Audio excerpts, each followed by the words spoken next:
Nagsimula ang pelikula sa ating bida na si Charlie, nakakabalik lang mula sa isang masayang bakasyon kasama ang kanyang anak na si Anatoly.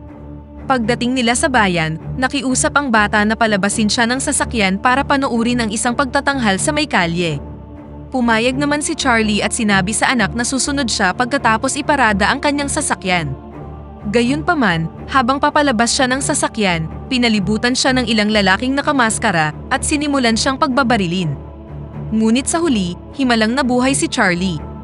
Bago mawalan ng malay, naalala niya ang isang alaala noong binata pa siya at nakakulong, kung saan nakatanggap siya ng payo mula sa isang matandang mobster na kilala sa pangalang Old Timer, kung paano mabuhay sa mundo ng mafia. Binalaan siya ni Old Timer na kapag nakapasok na siya sa negosyong ito, hindi na siya makakalabas. Kalaunan, isinugod si Charlie sa ospital, kung saan sinisikap ng mga doktor na mailabas ang 22 bala na nakabaon sa kanyang katawan. Sa ibang lugar, ipinakilala sa atin ang isang lalaking nagngangalang Tony Zacchia na nalaman ng tungkol sa kalagayan ni Charlie. Malinaw na si Tony ay isang makapangyarihang tao na nagpapataas ng tanong kung siya ba ang kumuha sa gang para patayin si Charlie.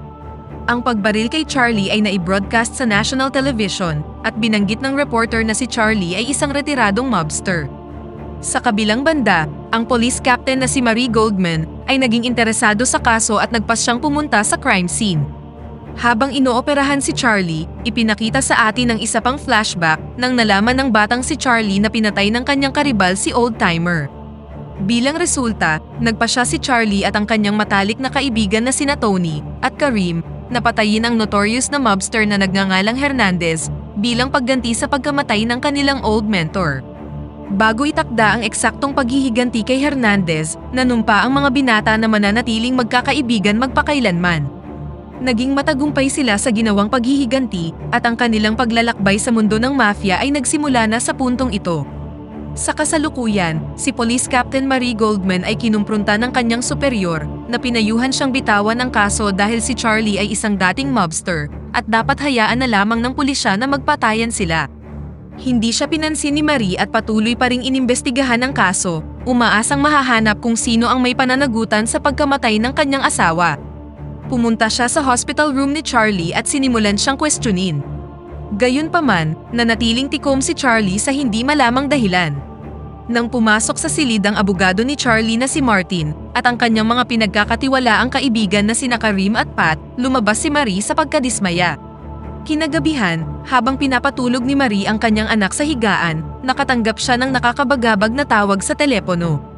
Buong gabi siyang uminom habang nagdadalamhati sa pagkamatay ng kanyang asawa.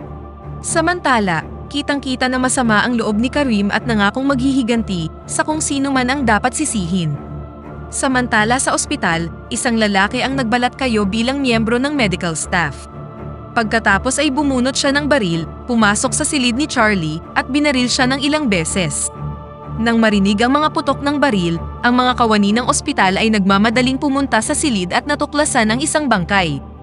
Gayunpaman, ang pasyente ay hindi si Charlie dahil inilipat ni Captain Marie si Charlie sa ibang silid bago ang insidente ng pamamaril. Dahil sa insidente, naudyok nito si Captain Marie na maglagay ng surveillance team sa labas ng ospital. Kalaunan, pumasok si Tony sa ospital upang makita si Charlie at labis na naginhawaan ng makitang buhay pa ang kaibigan. Bago umalis, iniabot niya kay Charlie ang isang greeting card na ipinaalam sa kanyang may mga surveillance camera sa buong ospital at sinusubaybayan siya ng mga pulis sa pamamagitan ng ambulansya sa harap ng ospital. Hindi nagtagal, binisita ni Karim at Martin si Charlie sa ospital at isinama siya sa kanila. Nang makita ito, nagpasya si Marie na sundan ang kanilang sasakyan. Kalaunan ay narealize ni Karim na sinusundan sila at sinimulan niyang pabilisin ang sasakyan. Ngayong hindi na sila sinusundan ni Marie, dinala ni Karim ang sasakyan sa loob ng isang lumang bodega, kung saan nakatali ang isa sa mga tauhan ni Tony sa isang upuan. Kitang-kita na takot ang lalaki, hanggang sa puntong nakaihi siya sa kanyang pantalon. Sinabi sa kanya ni Charlie na hindi siya masasaktan hanggat handa siyang makipagtulungan sa kanila. Inamin ng lalaki na hindi siya nakilahok sa pamamaril, ngunit si Tony, ang matalik na kaibigan ni Charlie, ay ipinadala ang kanyang mga tauhan upang sundan siya. Higit pa rito, gusto ni Tony na patayin si Charlie dahil nagretiro na siya at iniwan siyang patakbuhin ang kanilang ilegal na negosyo ng mag-isa at natatakot siya na balang araw ay makakahadlang si Charlie sa kanya. Nang malaman ang lahat ng ito, labis na naguguluhan si Charlie. Pinayuhan siya ni Karim na patayin si Tony sa lalong madaling panahon, ngunit kinontra ito ni Charlie dahil matalik niyang kaibigan si Tony at naaalala niya ang kanilang sinumpaan noong mga bata pa sila. Nagpaubaya si Karim at kalaunan ay iniuwi na ni Martin si Charlie kung saan malugod siyang tinanggap ng kanyang pamilya. Umuwi na din si Karim sa kanyang pamilya, ngunit nang lumabas siya ng kanyang apartment ng gabing yon, dinukot siya ng mga tauhan ni Tony. Pagkatapos ay pinutol nila ang isang daliri ni Karim bilang isang babala para sa kanyang pamilya. Si Charlie, na hindi pa rin kumikilos, ay labis na nabigla at nalulungkot nang malaman ang tungkol sa pagkamatay ni Karim. Pumunta siya sa libing at nakita ang pamilya ni Karim na nagdadalamhati sa sakit. Nang makita ito, nagalit si Charlie at nanumpang maghihiganti. Bago siya magsimula, hiniling niya kay Pat na ihatid ang kanyang pamilya sa isang ligtas na lugar. Nang gabing yun, makikita natin ang mga tauhan ni Tony na nagkaroon ng masayang dinner party, na para bang wala silang pagsisisi na tinorture nila ang isang lalaki hanggang sa mamatay ito. Gayunpaman, ang kanilang pagdiriwang ay malapit ng maputol dahil si Charlie ay isang certified party pooper. Ngayong wala ng armas ang mga lalaki, binigyan sila ni Charlie ng huling pagkakataon para magpaalam sa kanilang mga mahal sa buhay. Pagkatapos ay binaril niya ang isa sa kanila dahil alam niyang isa siya sa mga bumaril sa kanya matapos makilala ang kanyang suot na relo. Umalis si Charlie na parang wala lang nangyari habang ang ibang mga lalaki ay halos maihina sa takot. Nang sumunod na araw, isa pang tauhan ni Tony ang bumisita sa puntod ng patay na crew nang dumating si Charlie at pinatay siya. Nang ma-realize na kumikilos na si Charlie, ipinadala ni Tony ang kanyang mga tauhan upang halughugin ang bahay ni Charlie sa pagtatangkang hanapin siya at ang kanyang pamilya. Sa kabutihang palad, tila wala silang nahanap. Habang nangyayari ang lahat ng ito, nagpapahinga si Charlie kasama ang kanyang tapat na pusa sa kabilang panig ng bayan. Kalaunan, ang abogado na si Martin ay dumating sa bahay ni Charlie at nakitang sira-sira na ito. Pagkatapos ay agad siyang umalis upang ipaalam kay Charlie ang sitwasyon. Sa kasamaang palad, sinundan siya ng isa sa mga tauhan ni Tony sa hideout ni Charlie at hindi nagtagal ay napalibutan na ang dalawa. Habang tinatangka ni Martin na tumakas sakay ng isang bangka, ang malupit naman na si Charlie ay pinigilan sila. Gayunpaman, ang isa sa mga tauhan ni Tony ay nahuli si Martin at kinuha siya.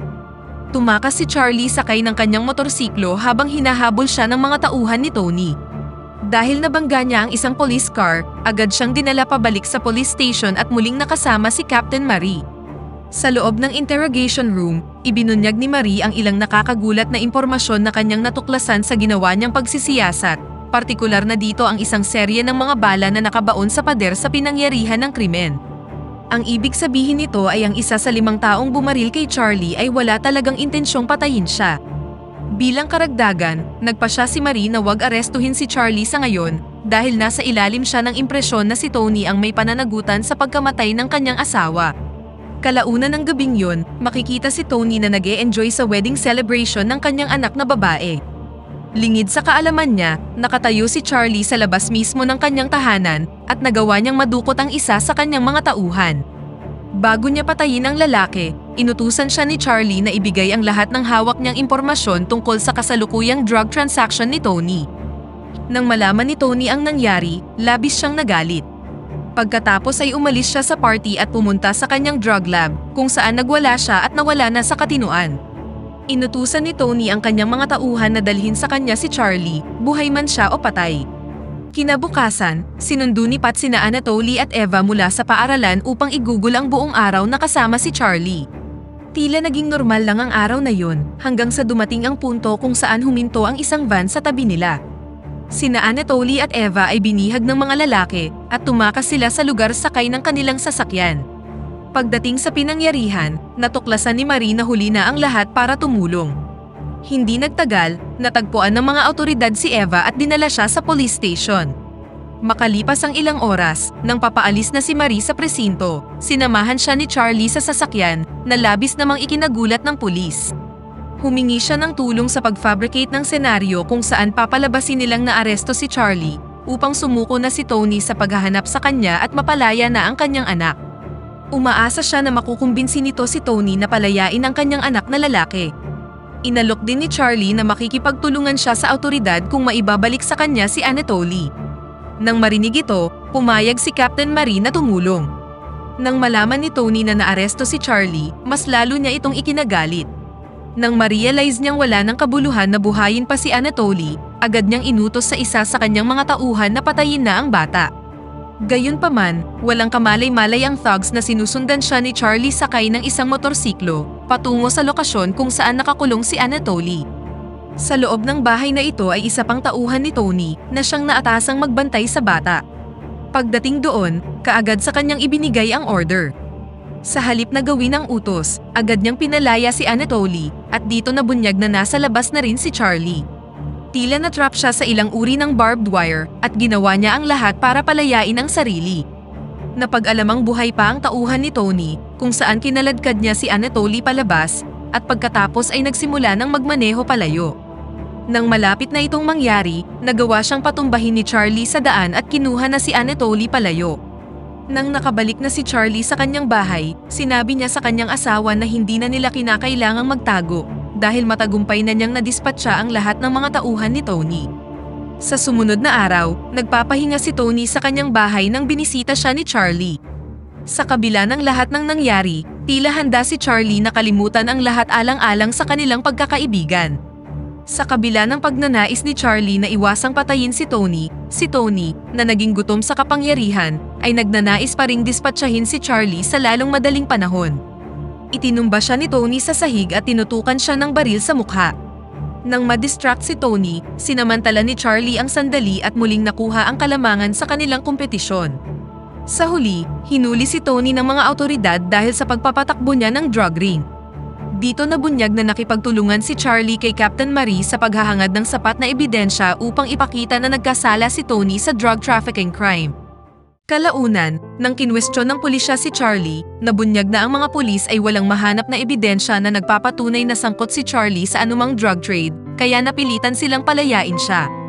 Binati siya ni Martin sa labas ng presinto at agad niyang hiniling kay Martin na dalhin siya sa parking lot kung saan siya pinagbabaril. Pagdating nila doon, malalaman natin na si Martin ang shooter na bumaril sa dingding noong panahong yun. Naramdaman ni Charlie na trinaydor siya ng kaibigan at agad na itinutok ang kanyang baril kay Martin. Gayunpaman, patuloy na pinaglaban ni Martin ang kanyang kaso at iginiit na inutusan lang siya ni Tony na patayin ang isang tao, ngunit hindi niya tinukoy kung sino ito.